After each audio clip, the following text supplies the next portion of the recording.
नमस्कार, मैं शंभू कुमार सिंह और आप देख रहे हैं नेशनल दस्तक। मैं सुबह से टेलीविजन चैनल पर नजर बनाए हुए था कि वो चुनाव को लेकर कैसे कवरेज करते हैं। सोचिए, जिस पश्चिम बंगाल को जीतने के लिए बीजेपी ने करोड़ों लोगों को जिंदगी को दांव पर लगा दिया, हमको आपको सबको कोरोना के कहर में धकेल दिया, वो बीजेपी बंगाल नहीं जीत पाई। क्यों नहीं जीत पाई आप सब जानते हैं, लेकिन एक सवाल है कि क्या मीडिया जिस तरह से आज बंगाल चुनाव कवर कर रही है, और मैं देख रहा था, एक भी पत्रकार ये सवाल नहीं पूछ रहा है कि जो लोग मर रहे हैं, चुनाव तो होता जाता रहेगा, फिर 5 साल चुनाव होंगे, ममता बनर्जी जीत गई है उनको बधाई, स्टालिन मुख्यमंत्री बन गए उनको बधाई, असम में बीजेपी की वापसी फिर से दोबारा सत्ता में उनके पास सत्ता रह गया, उनको भी बधाई। लेकिन सवाल है, केरल में लेफ्ट जीत गया, उसको भी बधाई। लेकिन सवाल है कि आम आदमी हार गया है। अस्पताल में बेड नहीं है, आईसीयू में ऑक्सीजन नहीं है, दवाई नहीं है, और कोई सवाल पूछने के लिए तैयार नहीं है। इकबाल खत्म हो गया इस सरकार का। न्यूजीलैंड एम्बेसी जो है वो श्रीनिवास को ट्वीट करती है।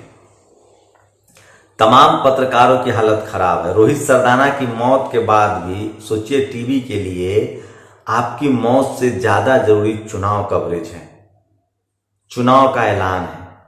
आपकी जिंदगी सोचिए, इस देश में कोई ऐसा आदमी आपको नहीं मिलेगा जिसका कोई जानने वाला, रिश्तेदार या फिर अपने घर में कोई बीमार या हताहत नहीं है।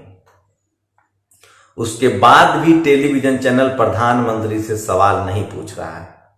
सोचिए, सोचिए इस देश के प्रधानमंत्री ने कितना बड़ा अपराध किया है। 2 बड़ी कंपनियां थी, फाइजर और एक मॉडर्ना, जो वैक्सीन बना रही थी, जिसको पूरी दुनिया में उसने करार किया और वैक्सीन दिया। लेकिन भारत ने सिर्फ और सिर्फ एक वैक्सीन का पेटेंट, जो ऑक्सफोर्ड यूनिवर्सिटी का वैक्सीन है, कहा जा रहा है कि इसमें पैसा लगा है बिल गेट्स फाउंडेशन का, उस वैक्सीन को भारत के साथ करार हुआ, जिसका उत्पादन आधार पूनावाला करा, जो भाग गया लंदन। सोचिए, अगर 4-5 वैक्सीन दुनिया भर में चल रहे हैं, अगर सारे वैक्सीन को मंगा लिया जाता तो क्या सबके पास वैक्सीन नहीं होता।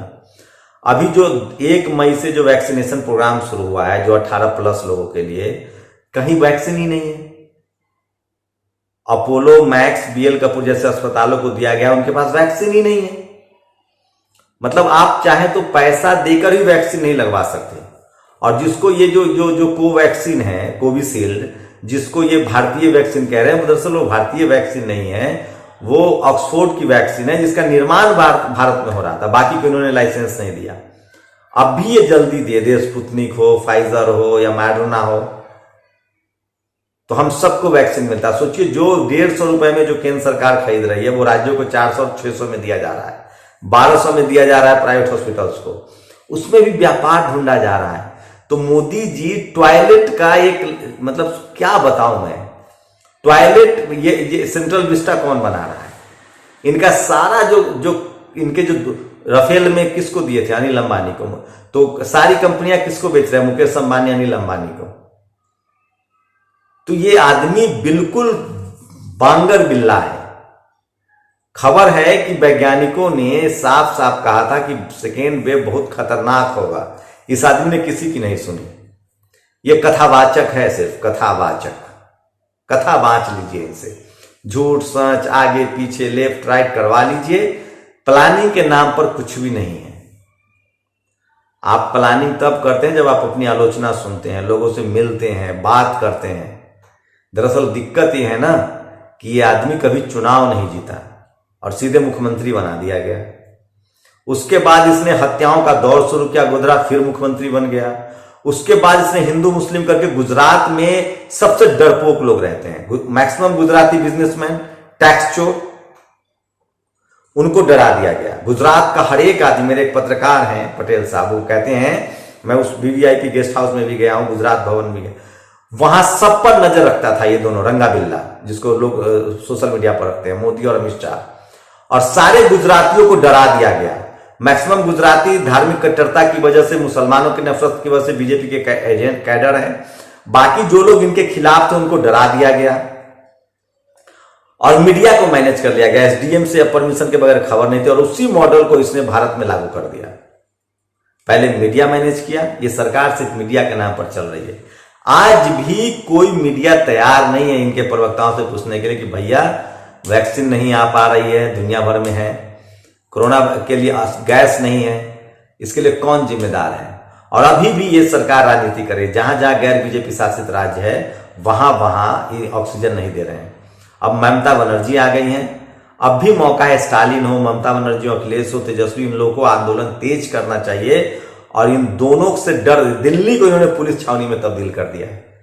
इस देश के मीडिया मतलब क्या बताएं, योगी और मोदी और अमित शाह, इनका शासन नहीं है, इनका डर चल रहा है, पुलिस का डर दिखा रहे हैं।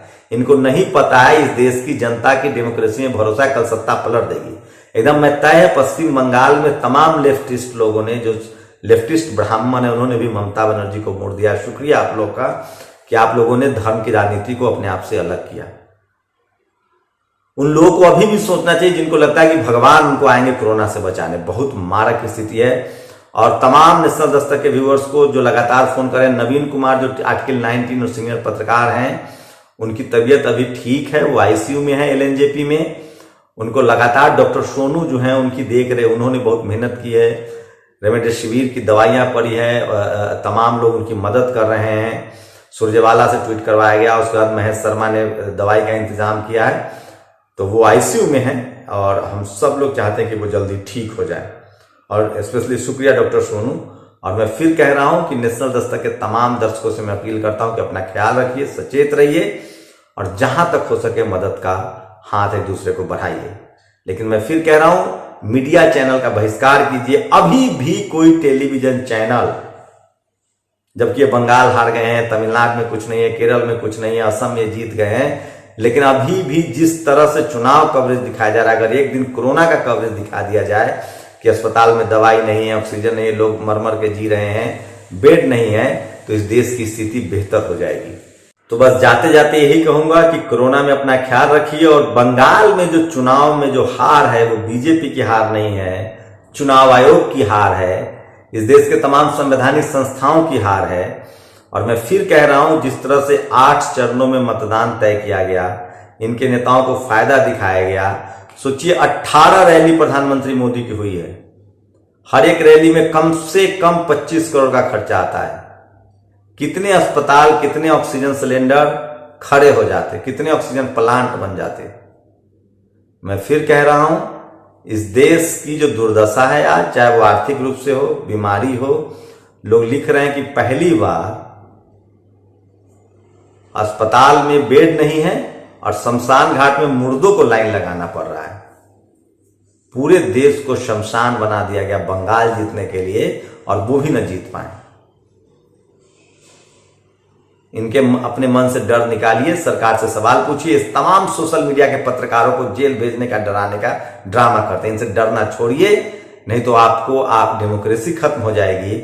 और मरने के लिए तो ये सरकार मरने के लिए आपको छोड़ चुकी है। आपका बिजनेस चौपट, हेल्थ चौपट, महामारी से आप बच नहीं पाएंगे, तो कम से कम सम्मान से बोल के मौत को तो गले लगाइए।